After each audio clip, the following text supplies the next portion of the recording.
Isang malakas na palakpak pa para sa ating Panginoon.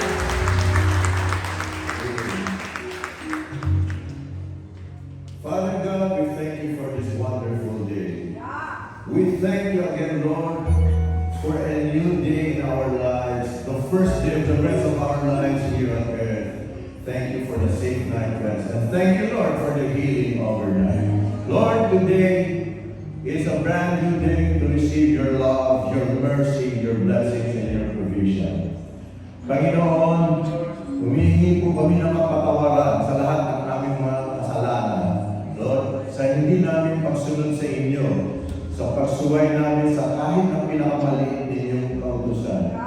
Panginoon, patawarin niyo po kami at bigyan niyo po kami ng lakas na maging masunurin sa inyo, Panginoon. Oh, Holy Spirit, always lift us up when every time we stumble, every time we fall. Father God, you are by our side. And Lord, kung sino man sa amin ang naliligaw ng landas, ituro mo po ang dalan because you are the way maker. And Lord, kung sino man ang nasa kadiliman dun, Father God, show us the light towards you, Father God. And send people, send us, Lord, to the lost. Send us to the lost so that, Lord, we can bring them out from darkness to the light. Father, in all our challenges in life, in all our battles in our lives, Father, without you, we won't be victorious. We won't be triumphant. Because, Father God, you are our banner, Lord. We will banner your name in all our struggles, in all our undertakings, in all aspects of our lives, Father God. Kayo po ang ibabandera namin, Father God.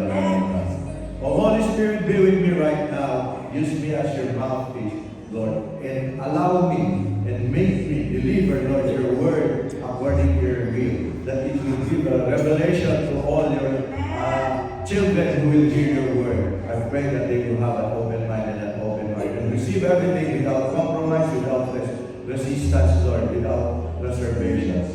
And once they have received those words of yours, Lord, then it will impact their lives and it will change their way of thinking, their way of living, Father God. Bless your word, Lord, as we listen to your word. We bring you back all the honor and glory. In the mighty name of Jesus, we pray. Amen. Amen. Magandang umaga po sa inyo, mga nagagandahang anak ng Panginoong Diyos. No? Happy ba kayo lahat? Walang sumasagot. Amen. Praise God. Praise God.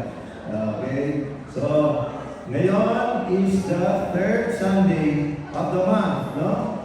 Grabe. Parang kailan lang nag-New Year. Mag-New Year na ulit. No? Nalapit na naman ang Pasko. So, every day is a New Year, no? Bakit simula na ng panahon yan? Diba? Yung mga na-UTI, New Year na rin ngayon, diba? Yung mga umibig tapos iniwan, New Year na ngayon. Okay? Buka na kayo. Yung mga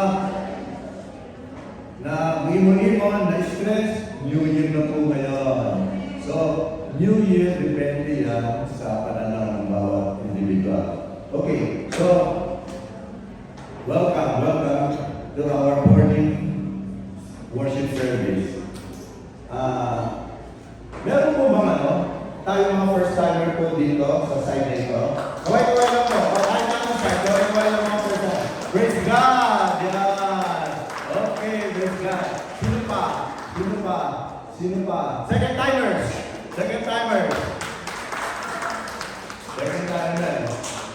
Okay. Two-timer. Huwag na kayo mag-rate, ha? Two-timer. Okay, palakpakan po natin ang Panginoon. Okay. Alam niyo ba, mga first-timers dito sa ngayon, tsaka mga second-timers, kayo ang mga VIP for today. You are the God-sent people. At kayo, sumagot kayo sa imbitasyon, hindi nung kasama ninyo, kung hindi sa tawag ng Panginoon Diyos. And praise God for that. Okay.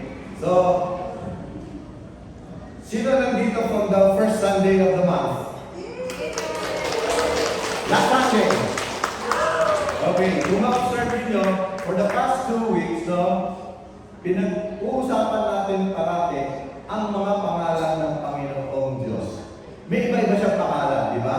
So, sa bawat mga libro, sa bawat yugto ng istorya sa Bible, may mga iba-iba siyang pangalan na ginagamit. Kung baga sa tao, merong, halimbawa, ako, Romualdo. Ako si Pastor Romualdo. Pero sa iba, ang tawag sa akin, Pichi. Ang sa iba naman, ang tawag sa akin, Dadsi. Yeah? Pastor. So, ang isang tao may iba-ibang pangalan. Grandpa. No? Daddy Lo. Ang daming tawag yan. So, sa bawat pangalan, may ibig sabihin yun, may halaga. Gaya si God, no? He uses different names for Himself para ma-reveal sa atin ang aspect of His character that in every situation of our life, nang sa ganon, we could get to know Him better. Diba? Pag ang isang tao tinawag na doktor, alam mo para sa kalunasan ng ating karamdaman. Pag nandito pa si James Bond, pag si James Bond, pulis, alam mo, pag nakailangan ka ng tulong sa pulis, si James Bond ang tatawagin mo, James Bond the Police. Yan, no? Oh, si Toto Rubio, si Chairman. Puro Chairman niya, okay? No? So, may meaning. Ganun din ang Panginoon Diyos. As we study the names of God that He will reveal to us, we will better understand who God is. No? Makikita natin ang kanyang pagkatao, pagka-Diyos, yung nature and character that He builds on His name. Okay? And as we do so, lalo natin malalaman, ang Diyos pala natin, hindi lang pala siya ang tagalikha natin. Bukod sa Creator, He is also our protector, our guide, our constant companion, our Almighty, the Most High, our Jehovah, our righteousness, Waymaker, miracle worker. He's the light, He's the Word, everything as we go through. Gets you up? Diba? So, today, we will know more about His name. And God knows us by our name. So, kailangan din natin kilalanin siya by His name. No? Tingnan natin sa Isaiah 43:1, sabi doon, God knows us by our name. I have called you by your name. You are mine. Sa Isaiah 45:4 naman, ang sabi, I have even called you by your name. No? I have named you, though you have not known me. So, lahat tayo pinangalanan niya. Hindi ba karapat-dapat din na alamin natin yung mga kanyang pangalan? Amen? Okay. Noong first Sunday, ang sabi sa kanya, ang title, ang tawag natin sa kanya ng first Sunday is Yehovah Shammah. Shammah. Kaya, nandiyan yung Shammah. Kaya pinakain kayo ng Shammah, Yehovah Shammah. You will remember Shammah. No? So, ibig sabihin niya, the Lord is there. No? So, in Sunday service, the Lord is there sa kanyang worship service center. In this place, the Lord is here. Kaya ikaw, o tayo, kung meron man tayong pinagkakabalangan na iba, isipin natin that the Lord is here. The Lord is there. So, dapat bitawan natin yun, unahin natin dyan. Monday to Friday or Saturday, may trabaho ka 8 to 5. Ang iyong LG, ang ating prayer meeting, ang ating PAW practice, ang ating PAW Divo, at mga ibang church activities pag Wednesday, LGS, Friday, and prayer meeting. Alam mo, nandun ang Diyos. Masama pa ba yung 8 to 5 na magtrabaho kayo? Hindi ko sinasabi pabayaan yung trabaho. Manage your time properly. Pero Pastor, doon sa gawain mo, nandun din ang Diyos. Tama. Pero nandun din ang Diyos. Sa pupuntahan mo, tapos ka na 8 to 5 eh. Baka pwede nang bigyan mo panahon ng Panginoon Diyos. Ngayon, yun ang tanong, who is God in you? Is He your priority? Or is He just sidekick lang? Yeah? Last Sunday naman, Yehovah Jireh. No? Alam nyo, Hindi ko alam kung Hebrew to o Greek. Walang letter J sa kanila. Y. Jehovah Jireh. So, walang J. Y lang. So ngayon, sa Greek naman, ginawang Jehovah Jireh. The Lord will provide. Diba? So, Lord, pero trabaho ko ito eh. Trabaho ko ito. Kailangan tapusin ko. Aalala ko sa pagkakalasin ko. Meron kami paudibo, may practice, meron kami prayer meeting, may LG kami. Lord, paano ito? Di ba you provide for my needs? Yes. Pero pumunta ka doon, I need to provide for your spiritual needs.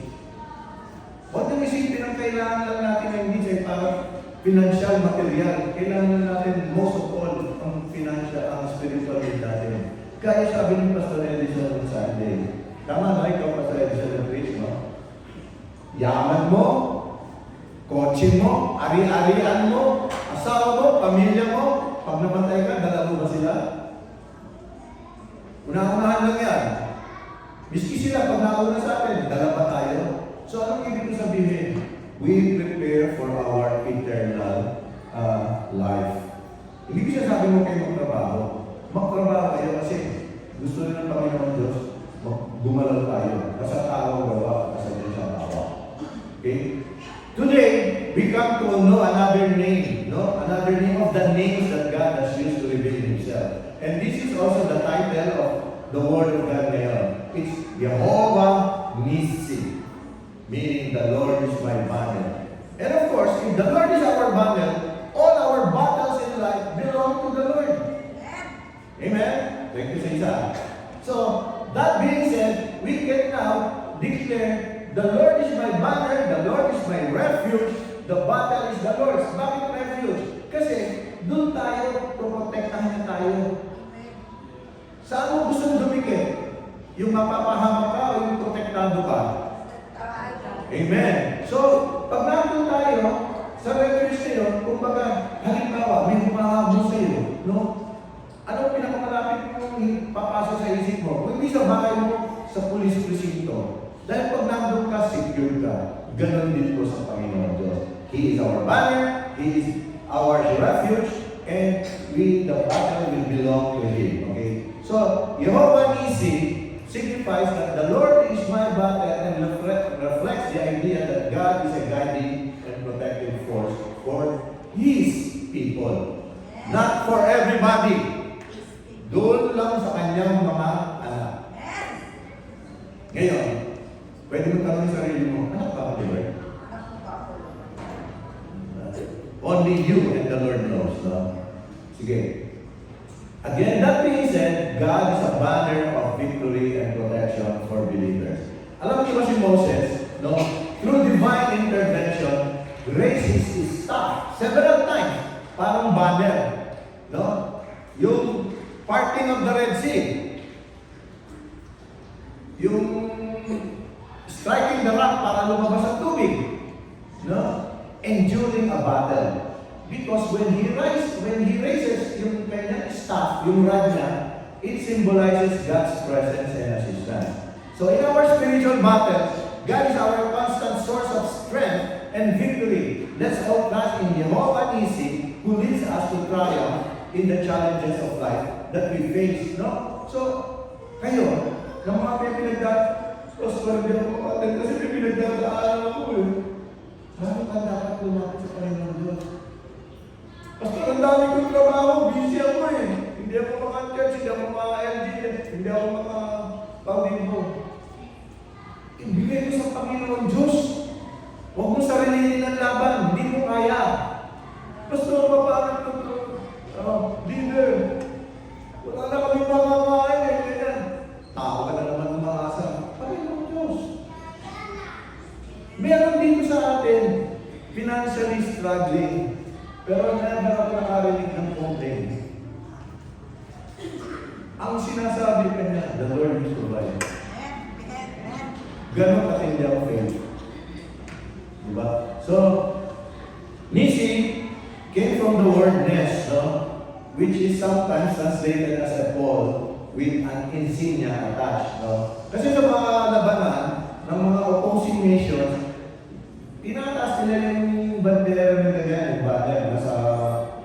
pole, no?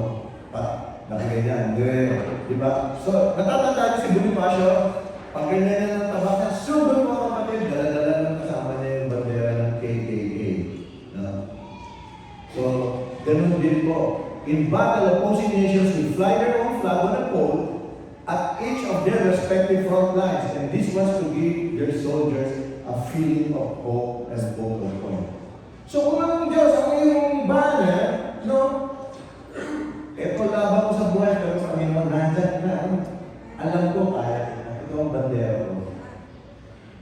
So this is what God is to us. He is a banner of encouragement to give us hope and victory, especially in the battles of life. Okay? And what is a banner? Alam naman natin lahat kung ano yung banner. Sino hindi nakakalam naman ng banner? Ay, quiet. Hindi nyo alam lahat. Okay. Naalala ko, nung Boy Scout ako, Cub Scout, Boy Scout, tsaka na ng PMT pa nun, hindi pa CAT. Tapos nag-ROTC. Bawat company, bawat platoon, bawat brigade, may mga banner siya. Kami, sa Boy Scout, ang mga banner namin, Rat Patrol, Eagle Patrol, yung mga ganyan, nakadoro yung pabinabandera yan, no? So, imagery of a banner, it's a symbol of identity, unity, and guidance. In the same way, si Jehovah Nissi serves as our spiritual banner. It signifies God's presence in the battles we face, providing us with a rallying point and a source of strength. Sa ngayon, ang mga banner ngayon, ito yung tinatawag natin mga bandera natin, flags, no? They are lifted to a height where we can see them. Wala ka nakikita ang banner na nandiyan sa baba. Lahat ng banner, miski hawak ng tao, hinawag kayo ngayon na gano'n. Diba? Kailangan. So it's an identity, no? So that once they are lifted up to a height where we can see them, as a reminder that symbolizes security, hope, and freedom. Philippine flag. Peacetime. Ano nasa itaas? Anong color? Blue. Paggera? Red. Okay. So, in ancient times, ito mga banners nito, no? Ito yung mga gawa ng mga kahoy or kung ano, form ng animals. Sa Romans, yung pinaka-banner nila, eagle. Sino kapanood doon? May pelikula. Hinahanap nila yung eagle, dinaro sa kanila. So, napaka-importante nila, no? Ancient armies carried standards or banners when they march into battle. Okay? They serve as markers of identity. Yan.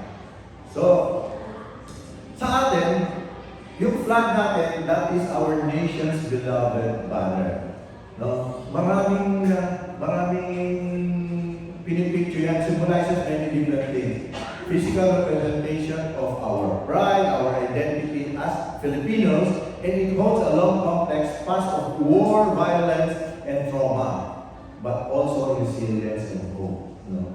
So, itong bandera natin, it had stood and withstood many events throughout the country's history. No? Panahon pa ng Moro, Castilla, ganyan, Hapon, Phil-American War, Hapon, tapos hanggang ngayon, yung local natin, may mga kanya-kanya pang bandera. So, di ba, very touching. No? Pag tayo humaharap sa bandera natin at kinakatay ating lupang hinira, ang pambansang awit. No? Di ba tatayo tayo kay respect dito? Pero ngayon, hindi na ganun ka-respectful ang mga tao. Dati, pag narinig yung national anthem tumutugtog, kahit nakakotse, titigil. Tigil lahat ng mga tao, tigil din. Pero ngayon, sige lang, nawala na. Nawala ang respeto ng tao. Bakit? Kasalanan din natin. So, pag nakikita mo yun, kakantayin mo yun. Tsaka parang sa pala, di ba, ang national anthem is a marching song yan to talagang rally the people to fight. Mabilis yan. Pero, nire-arrange. Hindi naman emotional. Pero marching song yan, ra-ra-ra. Ang talagang original niya is mga More or less a minutes long yan. So, yeah. Anyways, may ulit na taga doon eh. Ang mamatay ng dahil sa'yo. Very meaningful. I don't know kung nakuha niya Paulo yan. Ang mamatay ng dahil sa'yo. Bakit may lagay yun? Tuwing may laban for the love of God, patriotism. Diba? Just like what Jesus did for us. He died for us. Ang mamatay para sa atin, para tayo ay maluwas sa biyaheng impyerno.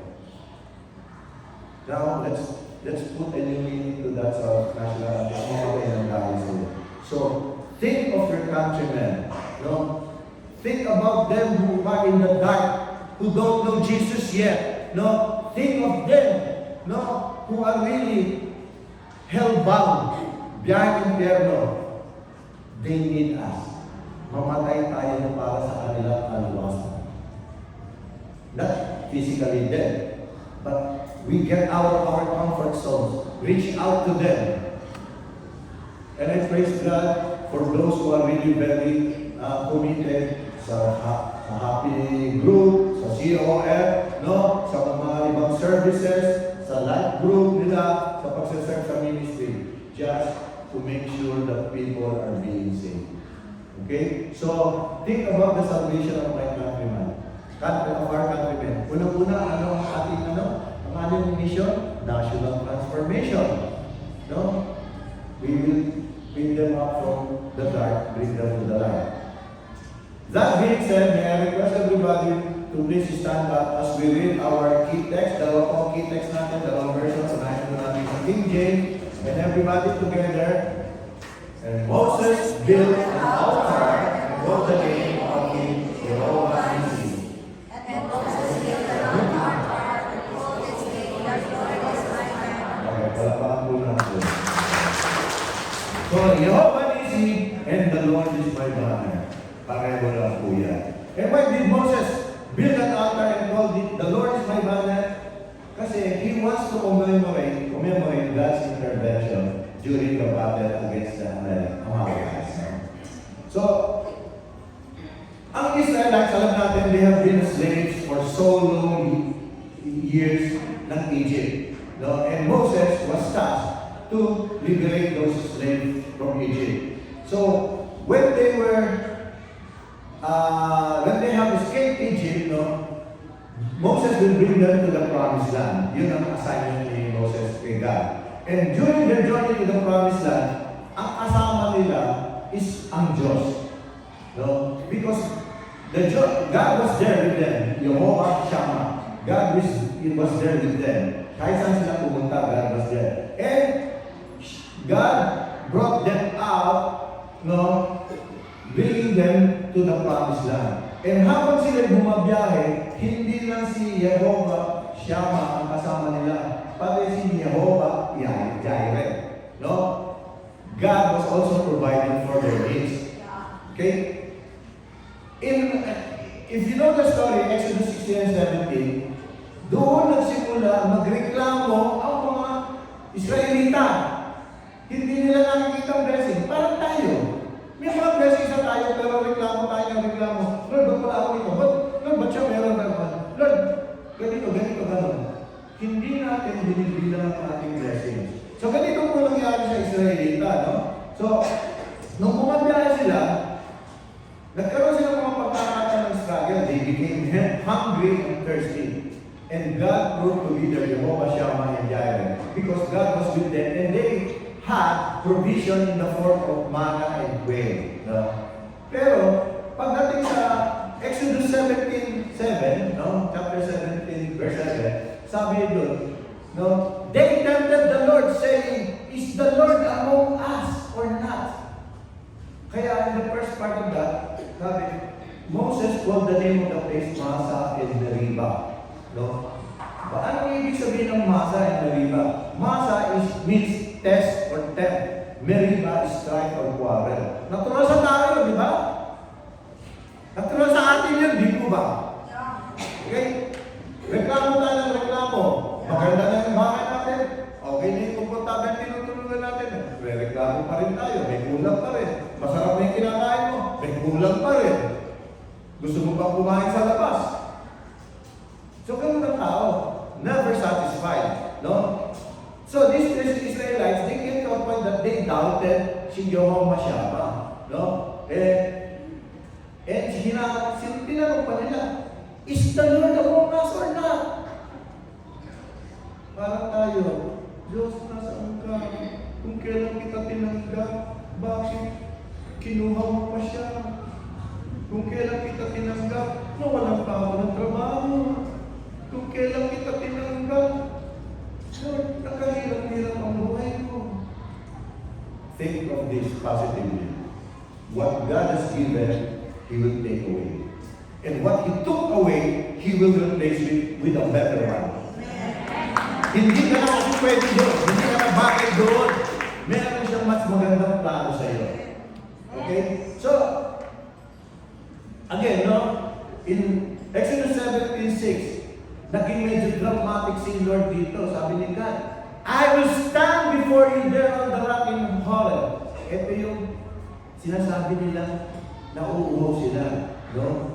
Saying that He was and would be present in Israel. Pero ganun pa rin ang tao.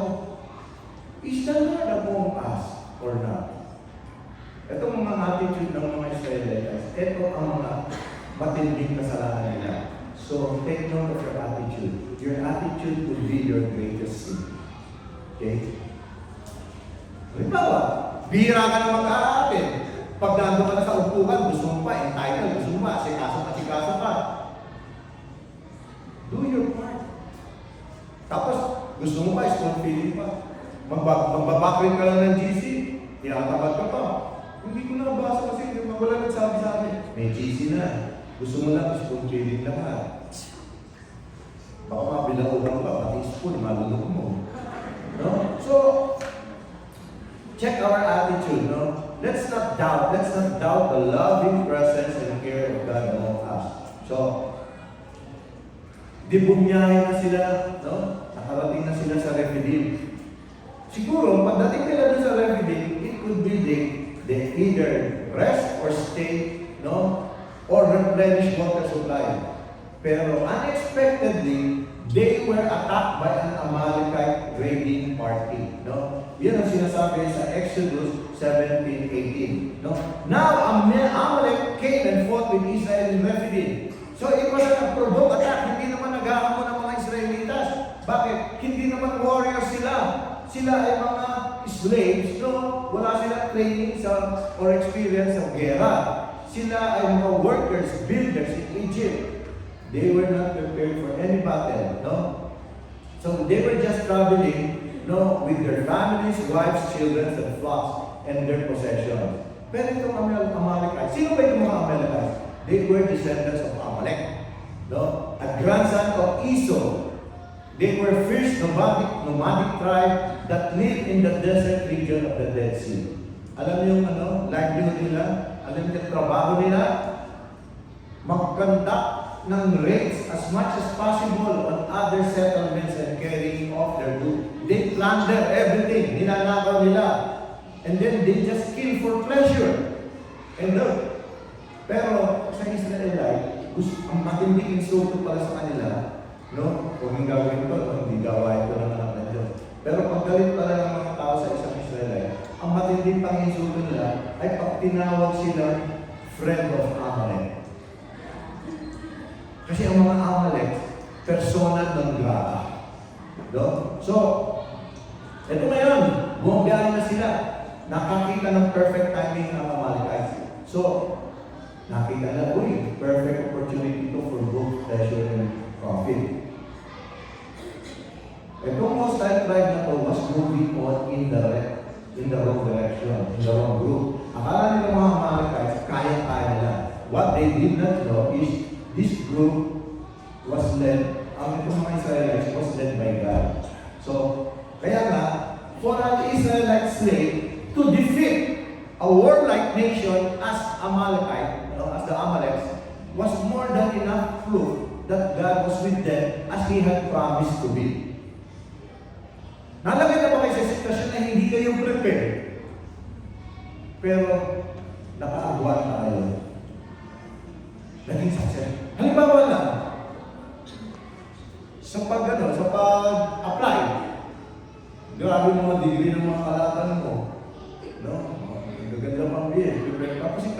Magugulat. May mga backers pa sila kung sino-sino pa nininingra.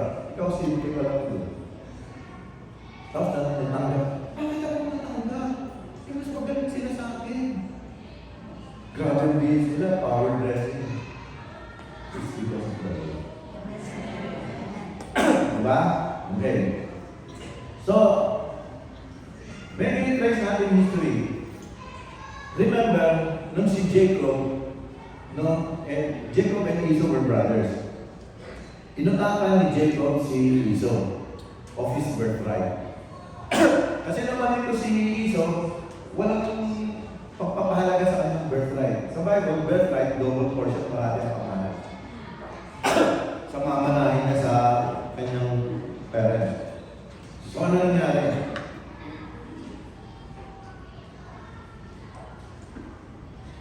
Binenta niya yung birthright niya for a bowl of stew. Anyway, moving forward, nagtanim siya ng galit. Bitterness and resentment set in, no? Although nag-arrive sila, akala nila okay na yun. Pero yung mga descendants nila, dala-dala pa rin yun. Kaya nga inaway ng Amalek ang Israelites, ang Amalekites ang Israelites. So, it just shows na yung galit, yung sama ng loob, no? Kaya tayo, dala-dala natin.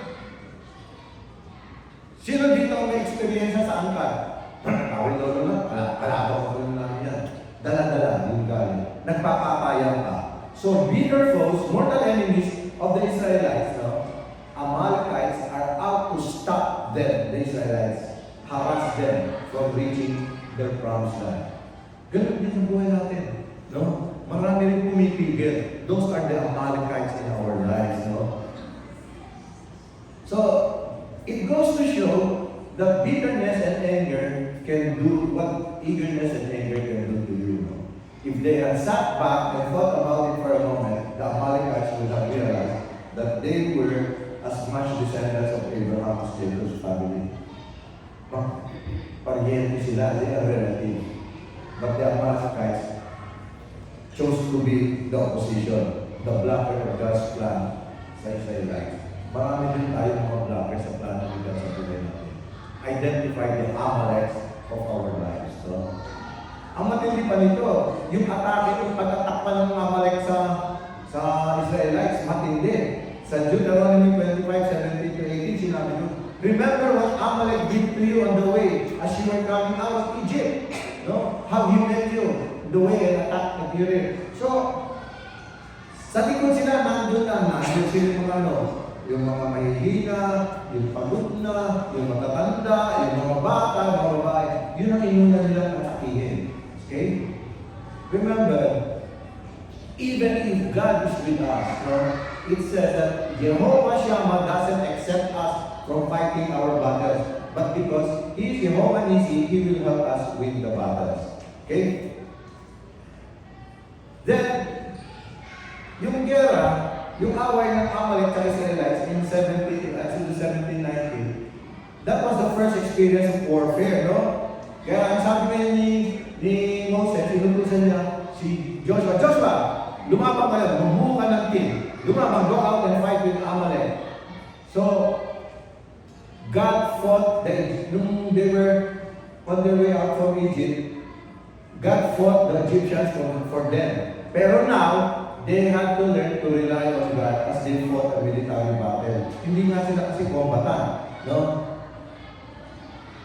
If we will go back further sa Exodus 17:5, sabi ganyan, no? The Lord said to Moses, go on before the people and take with you, some of the elders of Israel. Take in your hand your rod, no? Etong rod ni Moses, ang sabi ni Moses, this is the rod of God. Ang sabi naman ni God, this is the rod of Moses, no? So, God called it the rod of Moses, so honored Moses. And Moses called it the rod of God, and so honored God, no? So, ang nangyari, there was the combination of human instrument, which is the rod, and the divine power from the Lord. We cannot do it on our own. We need the power of God, the power of the Holy Spirit. Pagdating naman sa verse 10 of the 17th chapter of Exodus, no? it shows them that Joshua served the Lord and Moses faithfully. No? He fought with and conquered the enemies of his people, brought them into the promised land, and divided into them by lot. So, Moses and Hur and Aaron went up to the top of the hill para nakikita nila labanan. Pero hindi lang yun ang point nila. They went up there, si Moses raised the rod, and continued praying for the success, for the victory. No? So, when Joshua was leading the battle, Moses and Hur were on the top para in-observe sila. At the same time, praying, rallying, and inspiring the troops.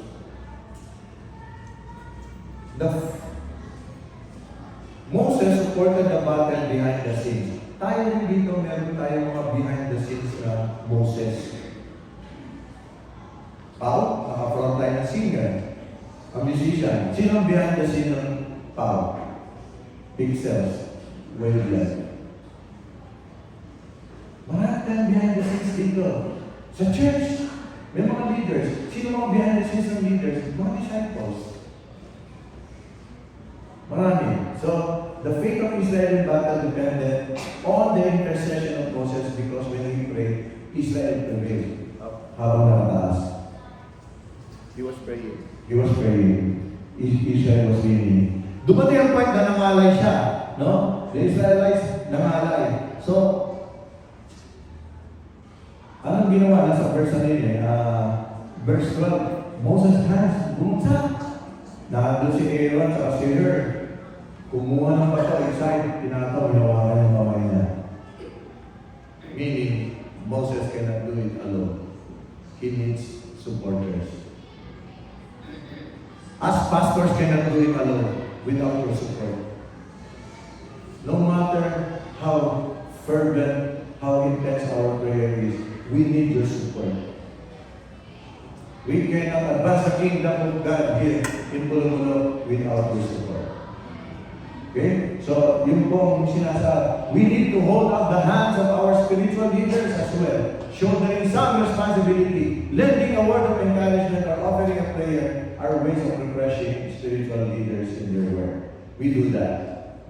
And once biro mo, up to sundown, dito lang tayo, sandali lang eh. The blessing lang eh. Bago matapos yung kanta ng The Blessing, the Lord bless you and keep you. Pagdating ba ng Amen. Si Moses gano'n hanggang sundown. Sa sinuportahan. So kayo, pag kumakanta na tayo ng blessing, nakita niyo yung katabi doon, bumabawa, kunin niyo yung siko, ilagay niyo sa kabalikan niya. O hindi, gano'n niyo rin. So, eventually si Joshua in 13, verse 13, defeated the Amalek, no, with the edge of the sword. Okay, so Joshua was doing his part down there, physically battling the Amalekites, kapag siya. Si Moses, no, prayerfully battling for the victory. Sama yan, sama. Okay. So, remember, life and death, no? Life and death is the course of our history. And life and death depended on our prayers. So the battle was won with prayer, but also through normal instruments. Okay? Sa 40 naman, kabilib-bilib na agad, write this for a memorial in the book. No? And recounting in the evening of Joshua, ano ito? Nakakatakot. I will utterly blot out the remembrance of Amalek from under heaven. No? So, ibig sabihin, tatanggalin, buburahin na ang Amalek. Meron po kayo nakita na, no? Descendant ni Amalek dito sa mundo. Binubura. Which comes to my thought, ano? Lord, paano kung walang maging ako ang isang magulang? Binubura na yung lahi niya. Di ba? Mamatay ang nanay, tatay, mamamatay ang anak. Wala na ako.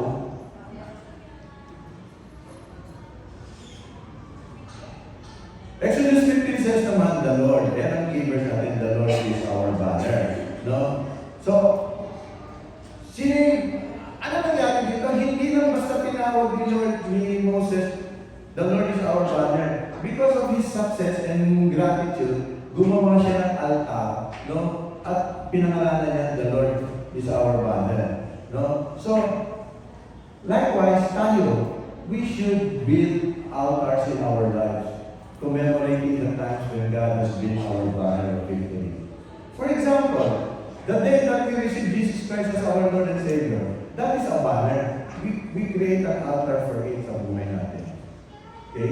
And then any successes, any blessings from the Lord, no? Anytime na pinupull out na tayo sa hindi magandang sitwasyon nila yun, that could be an altar in our life. So, let's encourage everyone, your disciples, to build altars in their life. Because God's faithfulness and presence in their struggles conclude by inspiring them to trust in Jehovah Nissi as they navigate life's challenges. Okay? So, again, Nissi is described as a flag or banner. And that idea is that God is victorious in our battles and the flag of His victory is lifted high. So, 16 naman, because the Lord has sworn war with Amalek from generation to generation, we pray that and avoid that the Lord would wage war with us. Hindi ng war, isumpa ka niya na wala ka na, burado ka na, lifetime ka na kalaban ko. No? Let's take good care of that. Okay? So, Jehovah Nissi means God leads us in fighting our battles. Okay? Bakit? Because in Ephesians 6:12 it says, "For we do not wrestle against flesh and blood, but against principalities, against powers, against the rulers of the darkness of this age, against the spiritual host of wickedness in the heavenly places." Kaya mo ba mag-isa yan? Kaya ba natin? Okay, so we need God, and God will lead us in fighting our battles. God will lead us to victory. Okay? So, next is, we must trust and depend on God as we battle the enemy. Wala si Moses, learned very well to trust God. His actions of raising his hands and holding the staff was an act of humility and dependence upon God. And Moses trusted and his total reliance upon God, and God alone. So, dapat tayo ganun din po. Ganun din po tayo. Hindi tayo dapat tiwala, self-righteousness. So, Deuteronomy 21 says, "When you go out to battle against your enemies and see horses and chariots, do not be afraid of them, for the Lord your God is with you, who brought you up from the land of Egypt." And 4 naman says, "For the Lord your God is He who gives you, who goes with you, to fight for you against your enemies to save you." Okay? So God will fight our battles for us as we focus and walk in faith and obedience. No. So, God fighting the battle for us means God gives us the strength to do battle, and God gives us the ability, to overcome impossible odds that we cannot overcome on our own. And God brings the sure victory over our situation. So, divine intervention met by human effort. So let the banner of the Lord be raised high above us all to see, so that the people will know that we are children of God and that our hope, our strength, and victory are in Jesus. Second point of what Jehovah Nissi means is God's protection and guidance through life. Okay? Numbers 22.2 says, "With the banners, the sons of Israel shall come each by his own standard, and with the banners of their father's household, they shall come around the tent of meeting at a distance." So, may kanya-kanya tayong identity, may kanya-kanya tayong ako, may kanya tayong, what I call this, lugar. Okay?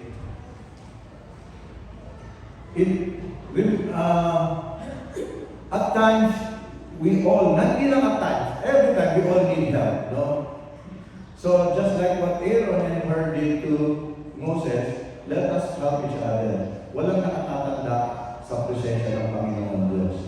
So, tayo, even as pastors, we humbly welcome the prayers and time of encouragement. And we always are ready to do it for others. Okay? It's not the time to shrink back when you are fighting a physical, emotional, spiritual, or even financial battle. Remember, God is on our side. We cannot do it alone. Apart from God, we are nothing. Jehovah Nissi, third point is, God is my victory. No? So, ano ba ang symbol of victory? It's the banner. And let's make Jesus Christ our banner. No, our banner.